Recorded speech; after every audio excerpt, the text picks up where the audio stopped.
కదా! ఎప్పుడు? ఎప్పుడైతే అప్పుడు. యదా తదా. యదా అహం తత్ర గతవాన్ తదా సహ పఠతి స్మ. ఎప్పుడైతే నేనక్కడికి వెళ్ళానో అప్పుడతను చదువుతుండేవాడు. యదా భవతి బెంగుళూరు ఆగమిష్యతి. ఎప్పుడైతే నువ్వు బెంగుళూరుకొస్తావో తదా అప్పుడు మమ గృహే ఏవ వాసం కరోతు. నా ఇంట్లోనే బస చెయ్యు. యదా అహం విద్యార్థిని ఆసం. ఎప్పుడైతే నేను విద్యార్థిగా ఉన్నానో అప్పుడు తదా సంస్కృతం పఠితవతి. సంస్కృతం చదివాను. యది తర్హి. యది విద్యుతస్తి తర్హి దీపః జ్వలతి. ఒకవేళ విద్యుతుంటే తర్హి కాబట్టి దీపః జ్వలతి దీపం వెలుగుతుంది. తెలుగులో ప్రత్యేకంగా కాబట్టి ఉపయోగించకపోయినా, ఒకవేళ కాబట్టి కలిపి ఉపయోగించకపోయినా సంస్కృతంలో యది తర్హి కలిపి ఉపయోగిస్తాం. యది ఛాత్రాః న సంతి. ఒకవేళ విద్యార్థులు లేకపోతే తర్హి కాబట్టి కథం పాఠం వక్తుం శక్నోమి. ఎలా పాఠం చెప్పగలను? యది లోకయానం వేగేన న గచ్చతి.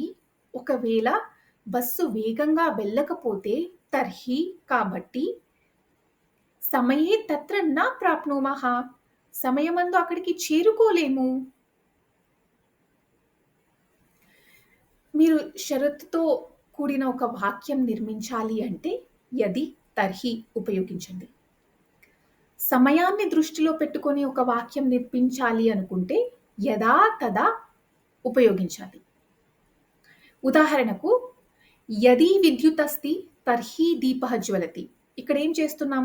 ఒకవేళ పలానా విద్యుతుంటే, ఒకవేళ పలానా ఉంటే, ఒకవేళ విద్యుతుంటే ఇలా ఇక్కడ ఒక కండిషనల్ బేస్డ్ స్టేట్మెంట్ ఇస్తున్నాం.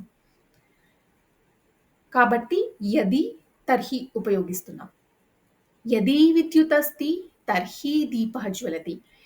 నేను ఇదే వాక్యాన్ని సమయాన్ని దృష్టిలో పెట్టుకొని నిర్మించాలి అంటే ఎలా చెప్తాను? పలానా సమయంలో, పలానా కాలంలో విద్యుతుండేది. ఎప్పుడైతే విద్యుతుండేదో అప్పుడు దీపం వెలుగుతుండేది. యదా విద్యుత్ ఆసీత్ తదా దీపః జ్వలతి స్మ. ఇలా. మీరు ఈ కండిషనల్ బేస్డ్ స్టేట్మెంటే ఇంకో విధంగా కూడా చెప్పొచ్చు. ఈ షరతుతో కూడిన వాక్యాన్నే ఇంకో విధంగా కూడా చెప్పొచ్చు.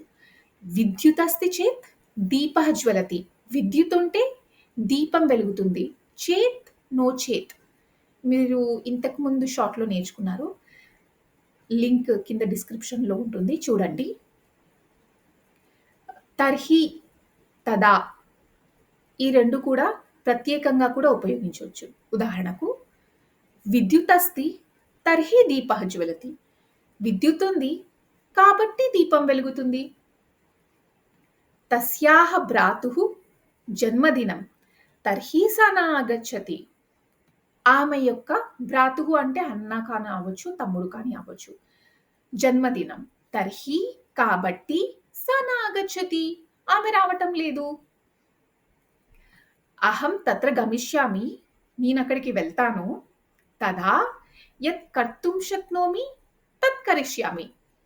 తదా అప్పుడు ఏదైతే పని వీలవుతుందో అది చేస్తాను. యత్, తత్ గురించి కూడా మీరు ఇంతకు ముందే నేర్చుకున్నారు.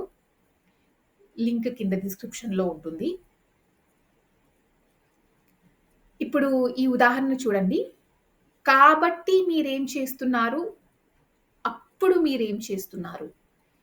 ఈ రెండిటిని సంస్కృతంలో ఎలా చెప్తారు? కాబట్టి, తర్హి, భవతి కిం కరోతి. అప్పుడు ఇక్కడ నేను దేన్ని పాయింట్ ఔట్ చేస్తున్నా? సమయాన్ని పాయింట్ ఔట్ చేస్తున్నా. కాబట్టి తదా ఉపయోగిస్తాను. తదా భవతి కిం కరోతి. అప్పుడు మీరేం చేస్తున్నారు? ఇలా. ధన్యవాదः.